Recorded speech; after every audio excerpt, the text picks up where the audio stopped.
friends, Jerry Rosa here in the Rosa String Works workshop, and I interrupt my normal workflow to show you this. What is this? Well, it's just a little 3/4 size fiddle that I've actually already started working on. This fellow called me up from Rolla, which is only 15-20 minutes away from here, and he works in that area. He lives in the Bourbon, Missouri area, apparently. But he had kind of an urgent request. He took it to a local music store in the Rolla area, and they recommended that he contact me. He needed this thing fixed back up so it could be played at his grandmother's funeral, I believe it is. And anyway, she apparently is hanging on at this point in time with some form of cancer, which, you know, I'm very sorry to hear that. Her request was to have this fiddle played at her funeral. And so that's why I'm interrupting my workflow to make this happen just as quickly as we can. Just so you know, I've already ground this fingerboard to raise this up. This fingerboard was crazy thick to begin with. It didn't need to be that thick. So what I did was I ground it off the tip to raise this back end up so I don't have to actually reset the neck. This is raised up to almost high enough now. It's not, it could go a little bit higher, would be better, but it's pretty good compared to the way it was because it was almost flat. And just to give you a rough idea, here's the bridge that was on it, as you can see, cut down almost to those little holes, and here's the standard 3/4 bridge. This is a 3/4 fiddle, it's not a full-size fiddle. And so you can see there how much taller the new one is from the old one there. I think you can see it. So I still will have to cut this one down, don't get me wrong, but not nearly as much as this one was cut down. So anyway, what the bottom line is, I'm just making this playable for a one-time event, and that's really the bottom line. It's been adjusted by Grandpa, I think, with this metal strap here and the way he riveted on here. Now, he did really nice work. It's not anywhere near standard work, but he did really nice work for the work he did in the way he did that. He did it very well. It's just not anything you would normally do to a violin. So I'm not picking on him. Obviously, he didn't know how to deal with it, and that's the way he dealt with it. So, and he did a good job on what he did. Just to make a long story short, I'm gonna go ahead and get this fingerboard glued on here and get this thing set up to play, because that's all we're really trying to do here is just make it playable. Okay, the sander leaves this thing glass smooth, and as I said, I've already sanded it to raise the end of the fingerboard up. I believe it's ready to go right back on here now. Have it marked where it goes. I'm not going to spend much time with this. I'm just going to get it in place and get her glued up and clamped up. I told the guy I could do this whole thing in about an hour, and I told him what my rate is, and he was good with that. So there we go. And as you know, whenever you glue something like this up, it likes to slide around. So the way I'm going to try to accommodate that is I'm just going to try to get glue on both surfaces, make it tacky, and let it tack up a little bit before I clamp it together, and hopefully it'll be good enough. Like I said, I'm not too concerned about this thing. It's just a one-time playable thing, and then the way I understand it, it's just going to be hung on the wall. So we'll see how that goes here. Feels like it's holding fairly well. These things almost always slide though when you do this, what I'm doing here. So I'm going to have to be very careful about it to try not to let it slide too far. From what I can tell, it's fairly straight and fairly even.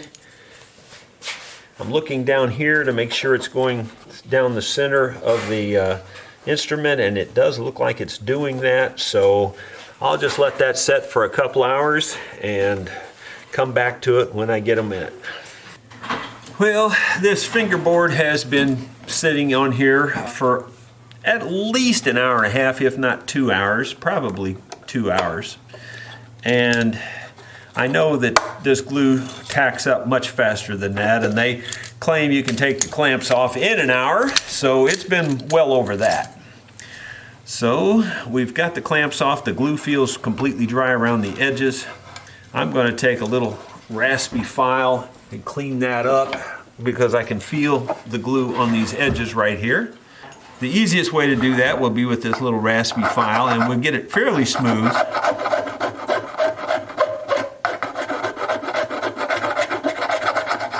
The thing about using the little file is I can also make the ebony and the neck match up better. And actually this is not ebony, it's just a painted, well actually it is ebony now that I think about it, because when I sanded it, it is ebony. So I can make the ebony fingerboard and the maple neck match up with this file much better. I could do a scraper too, and a scraper would work fine.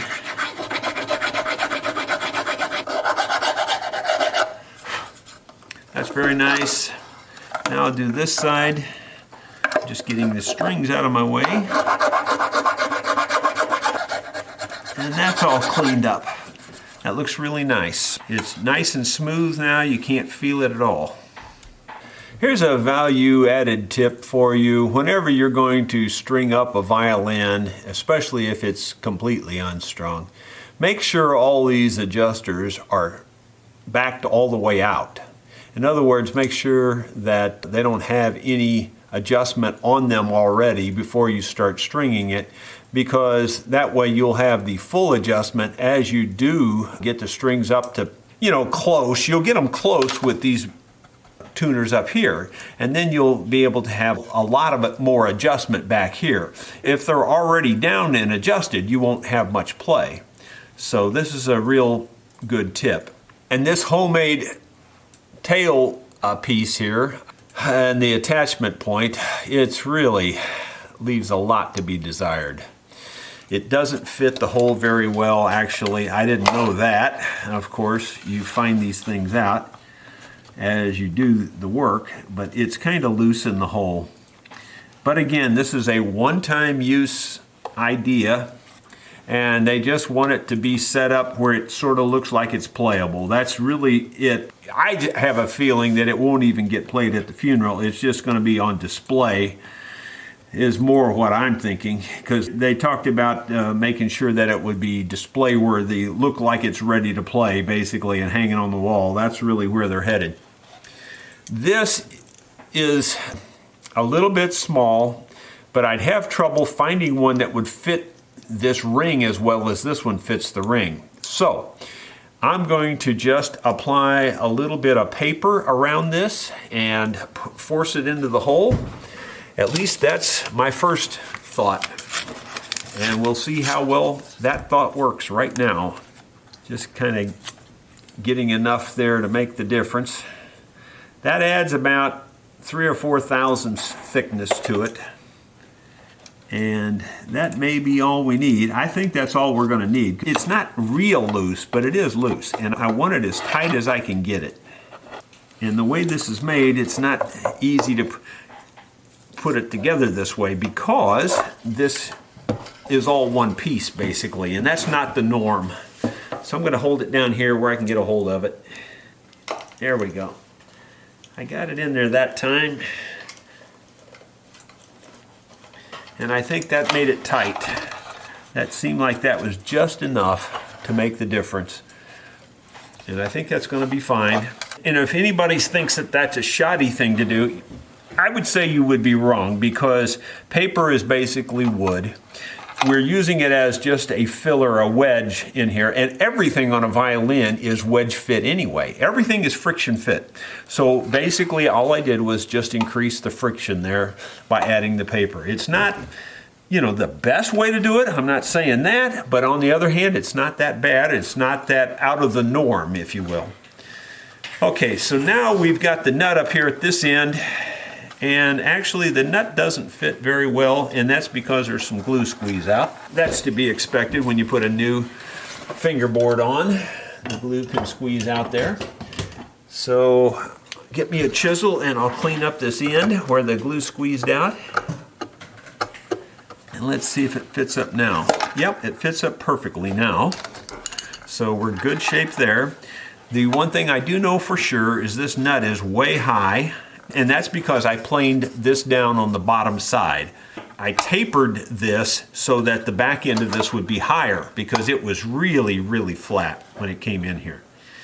It's still a little flat, but it's not nearly as bad as it was.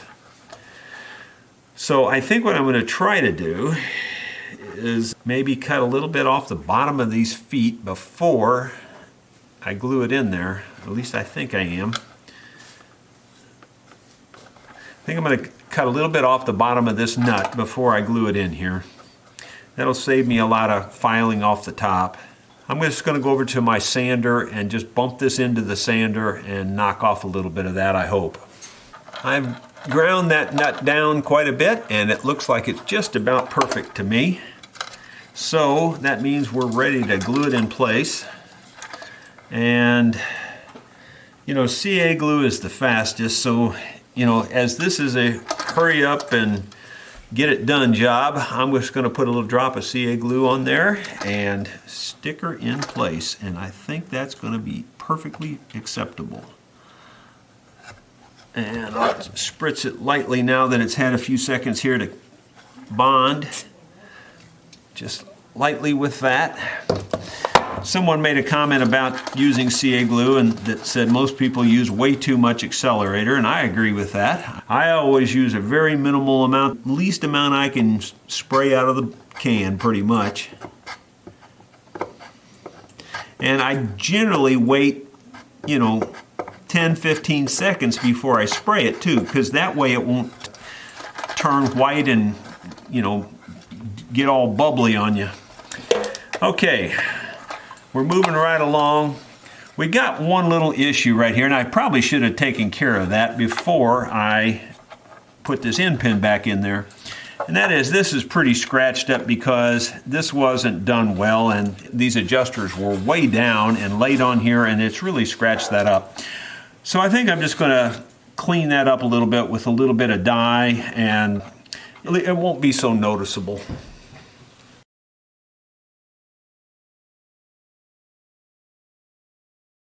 Okay, now we're ready to fit the bridge to the top here a little bit.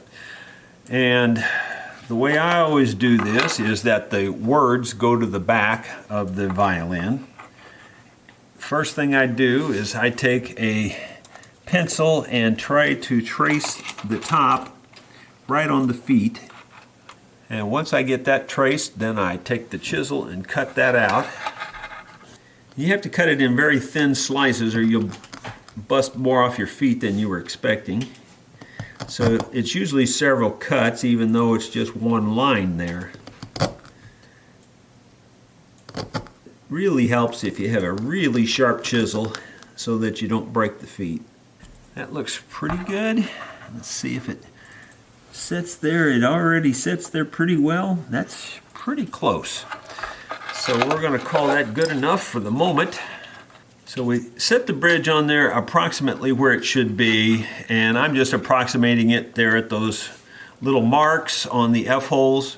And keep in mind, this is the treble side over here, so the treble side's a little bit more flat than the bass side. So I take and sweep the pencil like you can see me sweeping it here, holding it kind of back in this area, and kind of sweep it. And then on this side, I trace the shape a little bit more.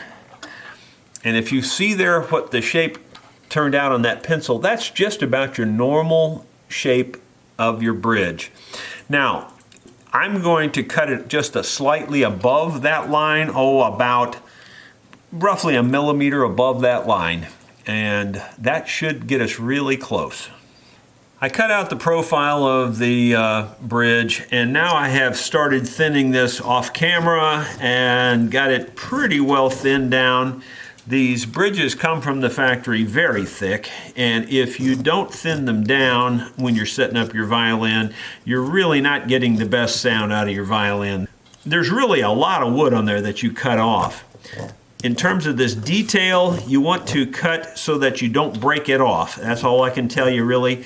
On this little part that's hanging down here, I cut directly toward it, and that way it doesn't twist it and break it off.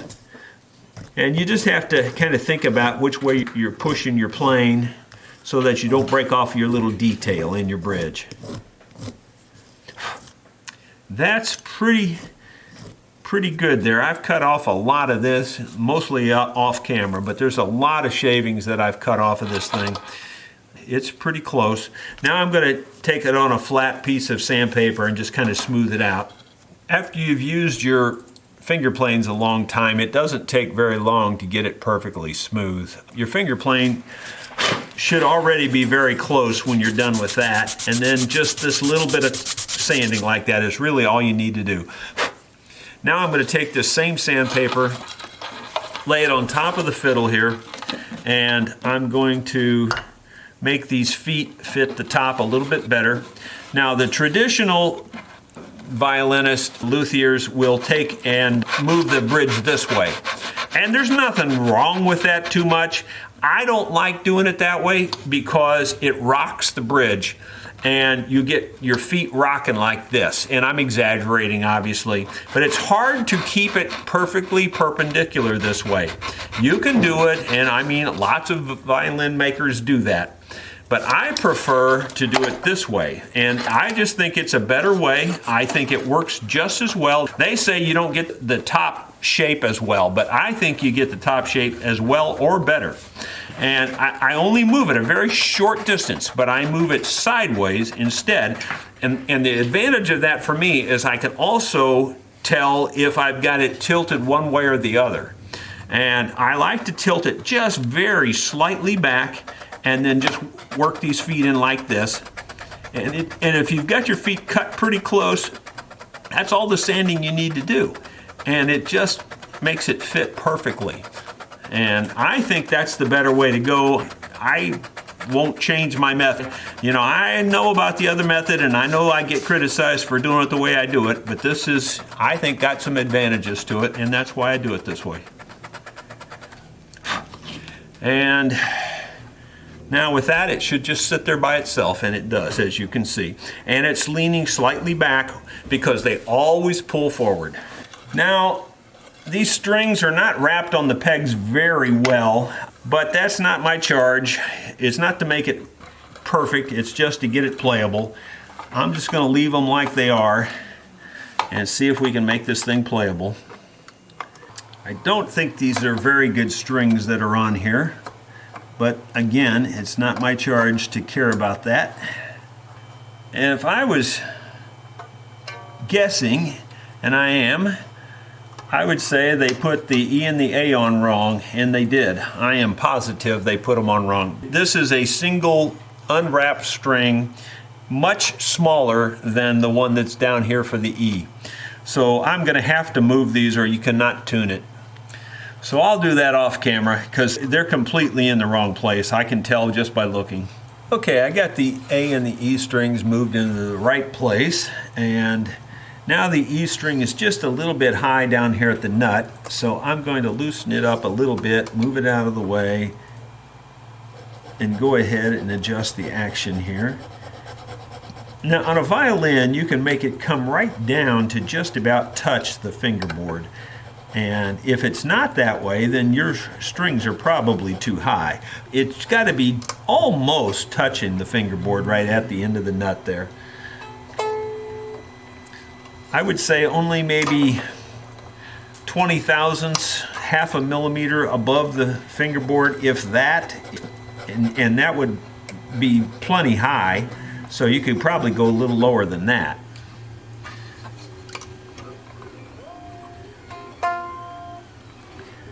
And all of these are that way, so I'm going to adjust all of them.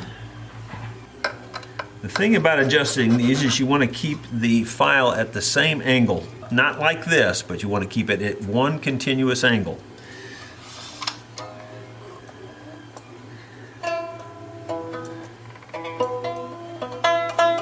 I think that looks good enough. I'm going to go ahead and tune it up to pitch now, and I think our job is done. Well, I've got her up to pitch.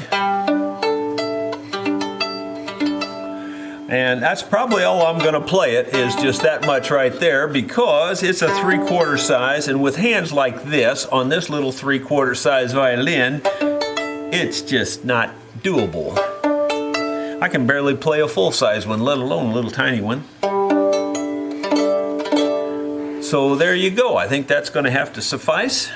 So my friends, I hope you enjoyed this little rush job for a very, very sad occasion.